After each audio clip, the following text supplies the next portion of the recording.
Halo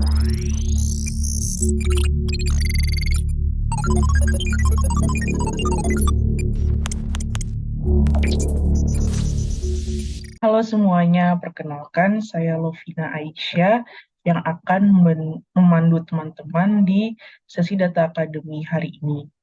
Nah, sesi Data Academy kali ini akan membahas terkait dengan Interregional Input-Output atau yang sering kita sebut juga sebagai IRIO.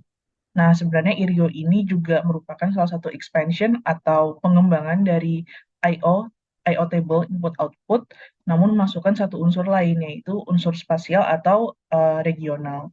Jadi di sini kita bisa melihat karakteristik antar wilayah di Indonesia terutama dari segi flow of trade-nya.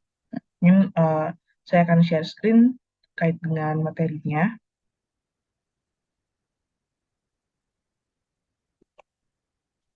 Jadi IRIO ini akan memiliki asumsi dan cara analisis yang hampir mirip dengan I/O, tapi bedanya IRIO ini akan menjadi kumpulan-kumpulan dari beberapa I/O, beberapa wilayah yang disatukan menjadi interregional input-output.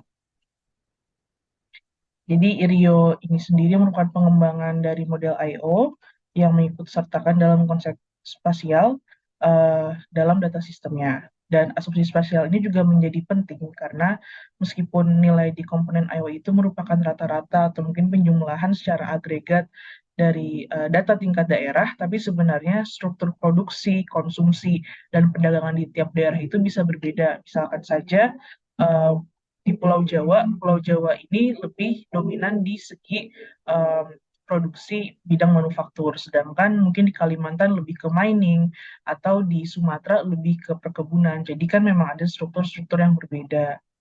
Dan selain itu bisa juga tadi misalkan Pulau Jawa itu menjadi salah satu supplier terbesar untuk produk manufaktur dan pengolahan lainnya, tetapi provinsi-provinsi lain juga lebih banyak bergantung pada Jawa atau sebaliknya. Mungkin ada aspek di mana Pulau Jawa bergantung ke Sumatera untuk hasil perkebunan atau agriculture-nya, atau tambang dari daerah tengah maupun timur Indonesia.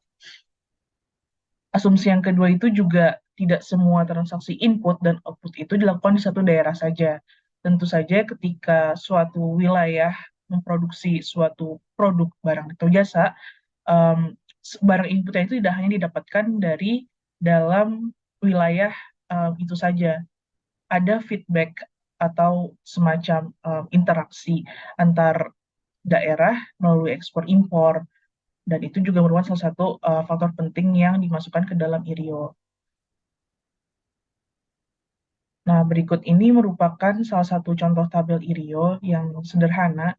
Jadi, misalkan ada dua region, region R sama region S, dan sektornya itu di region R, misalkan ada sektor 1, 2, 3, dan region S ada sektor 1, 2, dan seterusnya. Dan di sini juga sama, jadi kolom, kita baca dari baris sebelah kiri ke kolom atas, di sebelah kanan. Jadi, dari situ kita bisa lihat aliran input dan outputnya seperti ini. Nah, ini adalah contoh spillover yang saya ambil dari buku Miller untuk materi input-output. Jadi, ketika ada peningkatan permintaan untuk misalkan produk pesawat di Washington, tentu saja itu akan meningkatkan output dari sektor-sektor lain di Washington.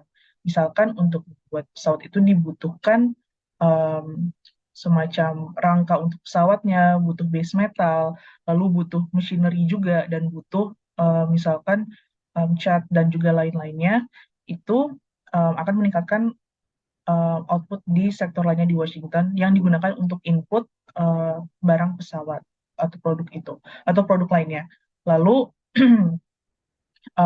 peningkatan output di sektor-sektor Washington ini juga akan meningkatkan output di region lainnya, misalkan di Connecticut. Jadi uh, satu semacam ada satu shock di satu wilayah, shock melalui final demand, itu dapat meningkatkan output di daerah tersebut dan juga di daerah berikutnya dan yang lain-lainnya. Jadi sebenarnya memang um, ada dampak spillover dari peningkatan final demand atau penurunan final demand atau mungkin shock-shock lainnya di satu wilayah, dan tentunya itu juga akan berakibat ke wilayah lainnya terutama yang di sekitarnya atau mempunyai ketergantungan yang tinggi dari wilayah tersebut.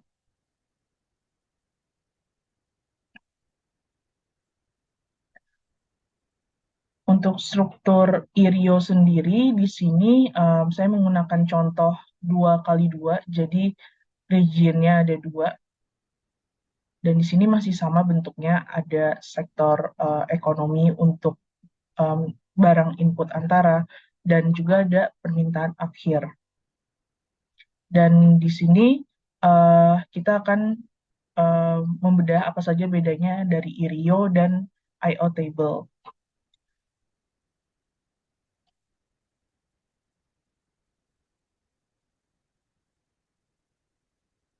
Nah, struktur IRIO ini di kuadran pertama ada transaksi input antara. Jadi di sini kita bisa melihat flow supply dari barang input ke output di region 1 untuk sektor 1.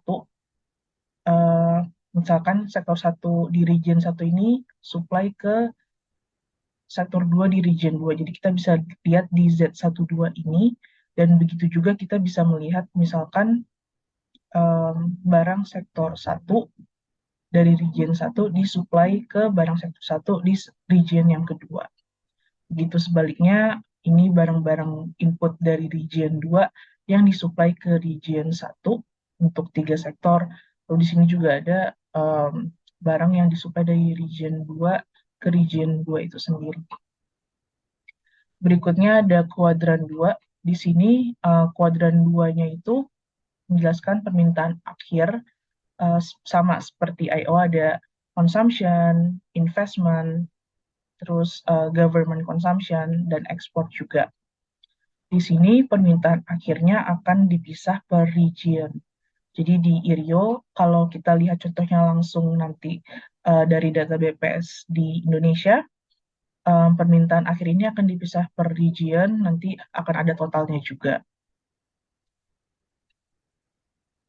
Dan yang terakhir ini ada nilai tambah dari labor, capital, terus entrepreneurship, dan juga ada lainnya. Jadi di sini kompensasi atau balas jasa input primer per region ada di bagian bawah. Okay, next, ini adalah struktur IRIO kalau dibandingkan dengan I/O. Jadi kalau kita lihat di um, sel yang saya highlight warna kuning ini merupakan I/O untuk region 1. Jadi kan IRIO ini tadi pada prinsipnya adalah penggabungan I/O beberapa region atau provinsi yang dijadikan satu, dan di sini kalau kita lihat yang warna kuning ini untuk region 1, lalu untuk yang hijau ini ada I/O untuk region 2. Karena yang warna hijau ini menjelaskan flow of trade dari region 2 ke region 2. Nah, ada tambahan struktur dalam struktur atau matriks dalam IRIO ini. Jadi, struktur data yang ditambahkan itu adalah the regional economic flow. Ketika region 2 mensuplai bahan input ke region 1 dan sebaliknya ketika region 1 mensuplai ke region 2. Begitu pula dengan permintaan akhir. Di sini ada tambahannya. Dari permintaan akhir yang didapatkan dari input region 2 ke region 1 dan sebaliknya. Untuk struktur IRIO ini sendiri dan apa interpretasinya itu juga sama dengan I/O, jadi mungkin dari saya tidak akan terlalu membahas banyak ke situ. Lalu bagaimana kita mendapatkan data IRIO? Data IRIO sendiri bisa kita dapatkan untuk Indonesia ada di BPS.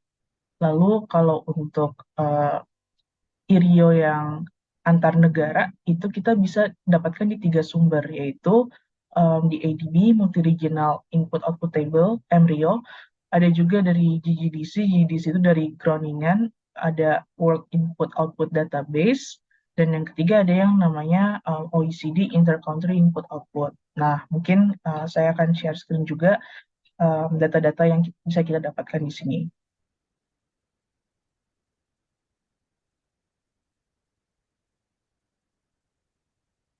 Oke, jadi pertama untuk IRIO yang kita bisa unduh dari BPS,